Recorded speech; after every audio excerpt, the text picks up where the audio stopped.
Wine Library TV. I am your host, Gary Vaynerchuk, and this, my friends, is the Thunder Show, aka the internet's most passionate wine program, and it's a gorgeous night here in Manhattan. As you can see, I'm wearing the same shirt that I taped the Sauvignon episode yesterday, today, with, same day, little hectic day tomorrow, so I said, you know what, let me tape it tonight. Gorgeous night outside. Want to take advantage of that, and more importantly, want to keep up the nerd foundation of where we're taking the Thunder Show lately. And I want to talk about a wine that I'm very passionate about. Well, let me rephrase that. A winery I'm passionate about because it really is one of America's top California Cabernet producers in the world. Started with the 78 vintage by John Shafer. Doug Shafer, his son, got involved in 1983.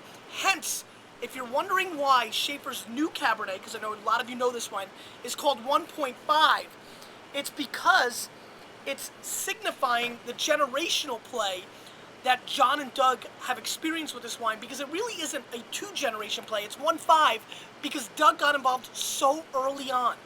Another fun fact about Shafer, and let's get into the wine we're talking about. 2004, Stag's Leap District Cabernet 1.5, from Napa, 93 points Wine Spectator, about a $65, $70 bottle of Cabernet, so pretty pricey, but not as expensive as the high-level Hillside Select wine that is so sought after. Another fun fact about this wine is that Elias Fernandez is the winemaker of this wine, and a long time ago, we had a Wine Library TV video contest that Tim F won, and we had the pleasure of going to Shafer for the day, and we went to the caves with Elias. Very, very educated, passionate winemaker, super talented. We also had the privilege of having John, the patriarch, come in and taste with us. What I'm passionate about with Shafer is a couple things. One, it reminds me of First Growth Bordeaux because it has the ability to make a lot of wine, yet very high quality. They make 35,000 cases over at Shafer. Also, it's a wine that is extremely sought after, very allocated. It's still one of the few allocated items in this Depression era, or not Depression, sorry. For high-end Napa Cab, we are. That's why I was going there. But in this recession time, softer economy, there's very few wines that are allocated. The Hillside Select, the bigger brother of this wine, is still that way. Even the 1.5 at some level is as well. This comes from some hillside fruit, but it also comes from the Borderline Vineyard and the Ridgeback Vineyard. So it comes from three sources, and there's also 2% Petit Verdot. And any of you hardcore Vaynerchuks know that I'm a hardcore fan for Petit Verdot. 20 months in 20 months in 65% New French oak, and one of the more sought after, explosive, rich Cabernets in the world. So I'm excited about trying this. I've never had the 04. Maybe we did actually at the winery that day. I just don't remember. Once again, Shafer 2004 1.5 Cabernet. And I'm excited to see what's going on here. The first thing you can't deny is the gorgeous purple, inky color. It's just pitch dark. You barely can see through it. What I think is fascinating, this day and age where I'm trying to push the boundaries of people trying Pinot Gris and white Pinot Noir, right, we had the other day, and Santenay, and Macon, and, you know, Petit Verdot, and Chinon, and, you know, just all the sparkling wine from Brazil. It's still fun to go back to an old favorite from California, a little USA action, little Mike Rotunda and Barry Windham, for all you fans who know what I'm talking about, and see what Cali brings to the table. 14.9 alcohol, 65, 70 bones, on the world-class stage, not terribly over-expensive. Let's give it a sniffy sniff.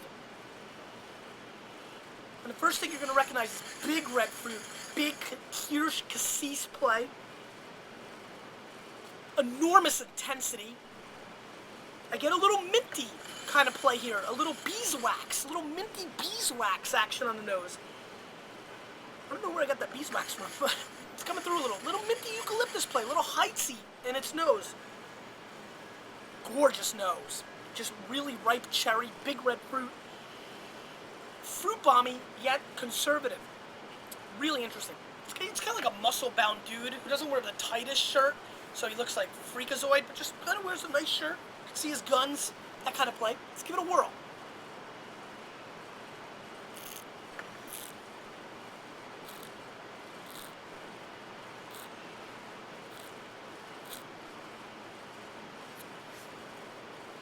nice thing when you have to commute back to New York from the Jersey Wine Lib. Very silky. Enormous silk on the back end. All that stuff that makes everybody seductive. Not seductive, sorry. Seduced and just entrapped by the gloriousness of Napa Valley Cabernet shines through in this wine.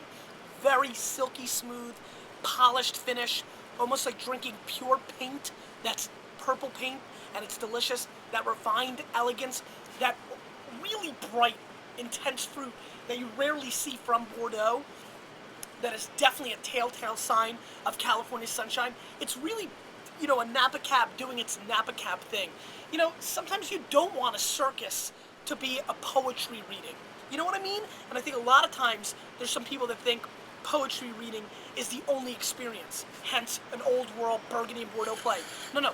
This is a gorgeously conducted circus, not a freak show like the National Enquirer. No, just really polished elegance, big fruit, explosive. I mean, all I really want to do right now, is go over here. You're gonna like this. What I really want to do, honestly, is go right over here to my Jets grill and, you know, pop open the grill, you know, get the grill going, right? Get the grill going, and just really make a big fat, juicy fat, massively fat, with a lot of salt, steak, and just eat it with this wine, because this wine really, in my opinion, is bringing massive New World thunder to the table. Let me give it one more sip.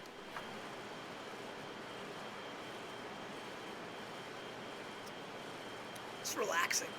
Just hanging out with my hardcore Vaynerchuks. I appreciate the love. Love the comments. Please keep them coming. No joke, comments are like oxygen to me. Knowing people are out there leaving the comments, I see the statistics, so I know they're there, but just taking that extra effort to leave a comment means so much to me, even a negative one. You know, as long as it's not for the sake of being negative, if it's constructive criticism, or if it's just, you know, just to add your 2 cents, or maybe you want to know what the next show should be about, I appreciate that.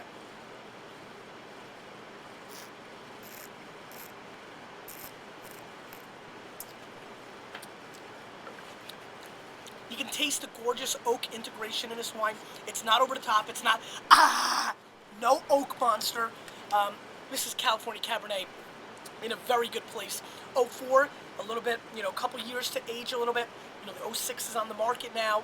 That's going to be a little more intense, a little more tannins. A couple years and still, it was a baby. This wine could drink great 7, 12, 15 years from now. But shockingly, drinking tremendously.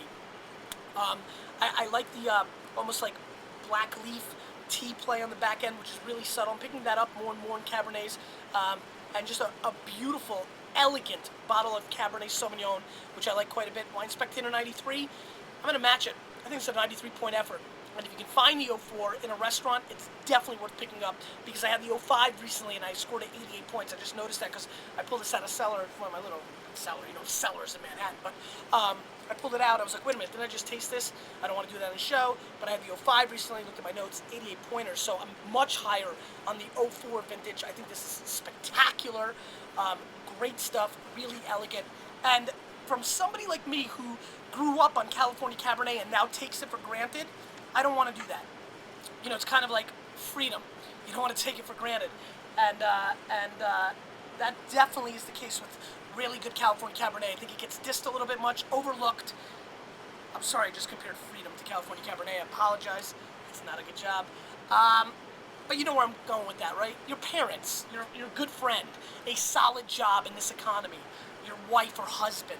I think we as a culture tend to take things for granted, and on a much more micro scale.